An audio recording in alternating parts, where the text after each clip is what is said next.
ये आम ट्रेनिंग नहीं है, ये थोड़ी सी स्पेशल ट्रेनिंग है, क्योंकि ये मैं फैसले जो हम लेते हैं वो फैसले हम ही ले रहे हैं या कोई और ले रहा है, या हमें लगता है जो फैसले हम ले रहे हैं वो ठीक है। हमारी अपनी सोच समझ तो यही कहती है कि यार जो हमने फैसला लिया है या जो चीज़ हमने सोची है वो चीज़ सही है, लेकिन क्या वो वाकई में सही है? लोग जो हैं वो अपने फैसलों में इंतहाई। अगर आप स्टूडेंट हैं और आपको मालूम नहीं है कि आपको कौन सी फील्ड इख्तियार करनी चाहिए, या आपको सबक याद करने में प्रॉब्लम होती है, या आप टाइम मैनेजमेंट के इशू से गुजर रहे हैं और आप बोलते तो हैं मगर आपको महसूस होता है कि आप अपनी बात समझा नहीं पाते, अगर आप स्टूडेंट हैं और आपको ये तमाम मसाइल है तो हमारे कोर्स को ज्वाइन कीजिए। ये कोर्स नवंबर से स्टार्ट हो रहा है जिसमें इन तमाम मसाइल का हल है। ये संडे की क्लास होगी। अगर आप ये ज्वाइन करना चाहते हैं तो स्क्रीन पे दिए गए नंबर पे रब्ता करें।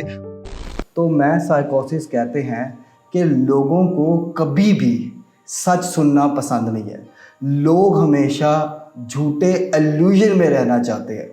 वो अपनी गलतियों को मुतवातर दोहराना चाहते हैं और वो एक इल्यूजन के अंदर ज़िंदगी गुजार रहे होते हैं। देखिए जी, दुनिया के अंदर जो सबसे बड़ा मसला है वो कहत नहीं है, वो जंजले नहीं है, वो कुदरती आफात नहीं है, बल्कि वो inability to deal with force of own psyche, यानी कि अपने अंदर की साइकी को समझना ही सबसे ज़्यादा मुश्किल काम है। यहाँ पे इंसान ही इंसान का सबसे बड़ा दुश्मन है। माइंड कहते हैं एक ऐसी दुनिया को जहाँ पे लोग सच्चाई नहीं देखना चाहते, लोग झूठे इल्यूजन में रहते हैं। वो चीज़ें देख रहे होते हैं जो मौजूद ही नहीं होती, वो ऐसी चीज़ें सुन रहे होते हैं जो बोली ही नहीं जा रही होती, वो ऐसी चीज़ें महसूस करते हैं जिसका वजूद ही नहीं होता। देखें, आम आदमी कभी खुश नहीं होता अगर उसे सच बता दिया जाए। वो बस चाहता है कि उसको झूठ ही सुनाते रहे, झूठ सुनाते रहे, इतना झूठ सुनाए कि वो खुश हो जाए। आपको मालूम नहीं है कि आज के दौर में इतने ज़्यादा पागल हो चुके हैं, इतने ज़्यादा पागल हो चुके हैं कि अब समझदारों को पागल करार दिया जाता है। ये पूरा का पूरा सिस्टम वेस्ट के कुछ लोगों ने हमारे मुआशरों को इस तरह से चेंज किया है, इस तरह से उन्होंने तब्दील किया है हमारे मुआशरे को कि अब के दौर में लेस्बियन और गे की शादी पर फ्रीडम है। ठीक है, ये क्या है? ये वो कहते हैं उनके मुताबिक ये आज़ादी है। ठीक है, आज़ादी है, लेकिन ये आज़ादी नहीं है। ये दुनिया का सबसे बड़ा फ्रॉड है, सबसे बड़ा धोखा है जो हमें आज़ादी के नाम पे दिया जा रहा है।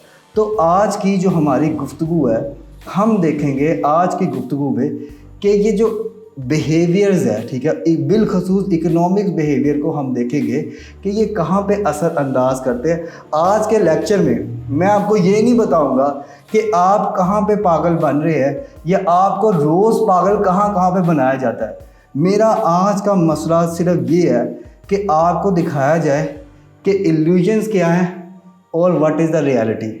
ठीक है, ये हट के टॉपिक है। ठीक है ना, ये आम ट्रेनिंग नहीं है, ये थोड़ी सी स्पेशल ट्रेनिंग है, क्योंकि ये मैं मतलब कि ये आप ये समझ लें कि मैं किसी कंपनी के लिए तैयार करदा ट्रेनिंग जो मैं आपको आज करवा रहा हूँ।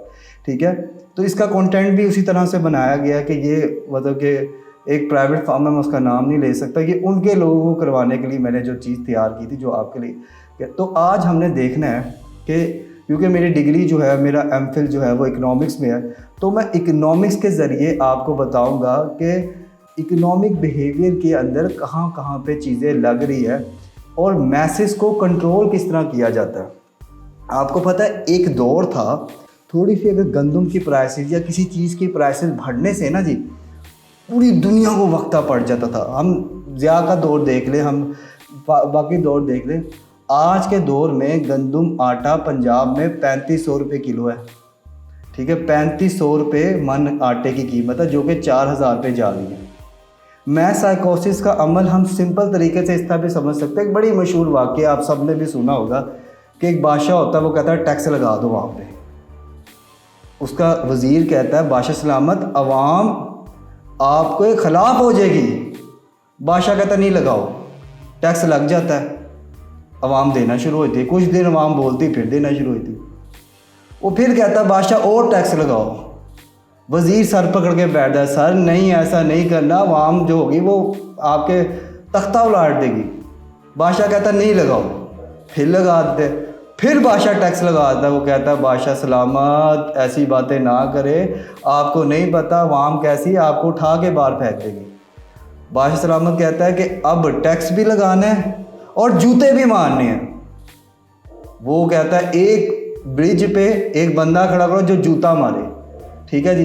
अब वो जूता लेके बादशाह जो है वो खड़ा हो जाता है, बादशाह अपने बंदों को खड़ा कर देता है। रोज़ाना वहाँ पे जूते पड़ते हैं वाम को और वाम जूते खाते। एक दिन वाम इकट्ठी हो जाती है बादशाह के महल के सामने, सारी की सारी वाम इकट्ठी होती है और वो कहती है बादशाह सलामत बताएं हमें बताएं हमारे साथ ये जुल्म क्यों हो रहा है। अब बादशाह समझता है पता नहीं, कहता है यार पता नहीं क्या हो गया। बादशाह कहता है किस चीज़ का जुल्म। अवाम कहती है आपने एक बंदा रखा है जूता मारने के लिए, कम अज़ कम 4 बंदे रखो, हमें काम जाने में भी देरी होती है और वापस आने भी। तो मैथ साइकोसिस एक ऐसी जगह है, एक ऐसा इल्यूजन है जहाँ पे झूठ चल रहा है और सिर्फ झूठ चल रहा है। हमने इसको देखना है, हम देखेंगे दलाइल के साथ, एम्पिरिकल स्टडीज़ करेंगे, जो कि बिहेवियर इकनॉमिक्स के अंदर हम बात करते हैं एम्पिरिकल ऑब्जर्वेशन की, कि लोग किस तरह से चीज़ें सोचते हैं और लोगों को किस तरह चीज़ें हम लोग कहते हैं। देखिए हम सबको लग रहा होता है कि हम लोग बड़े ही रैशनल इंसान हैं, या हम लोग, हमारी जो डिसीजन मेकिंग है ना वो बड़ी ज़बरदस्त है, ठीक है। हमसे बेहतरीन जो है ना वो डिसीजन मेकिंग आज तक कभी किसी की नहीं हुई। लेकिन रिसर्च कहती है अमेरिका की, कनाडा की, यूके की, कि पीपल आर फूलिश इन इस डिसीजन। लोग जो हैं वो अपने फैसलों में इंतहाई अहमकाना है। हमारे तमाम के तमाम जो डिसीजन होते हैं वो होते हैं इमोशनल या इम्पल्सिवनेस की बुनियाद पे। हम में से जितने भी लोग हैं, हम जो भी इंसान हैं, हमारे आधे से ज़्यादा जो डिसीजन है वो या तो बड़े ही, देखिए हमें सीधी बात कहने वाले लोग बुरे लगते हैं, हमें वो लोग अच्छे लगते हैं जो उठकर हमें जफ्फा डालें और हमें जफ्फा डालकर पीछे से छुरा कोप दें। हम लोग इमोशनल डिसीजन करते हैं या इम्पल्सिवनेस वाला डिसीजन करते हैं। इम्पल्सिवनेस कहते हैं भेड़ चाल को, कि यार अगर फलां बंदे ने ले लिया तो चलो मैं भी ले ही लेता हूँ। ये आज का जो सेशन है ना, वो सेशन हमें बताएगा कि ये जो फ़ैसले जो हम लेते हैं वो फ़ैसले हम ही ले रहे हैं या कोई और ले रहा है, या हमें लगता है जो फ़ैसले हम ले रहे हैं वो ठीक है। हमारी अपनी सोच समझ तो यही कहती है कि यार जो हमने फ़ैसला लिया है या जो चीज़ हमने सोची है वो चीज़ सही है, लेकिन क्या वो वाकई में सही है? On logical and empirical basis पे हम इसमें जो होगा ना वो बात करेंगे।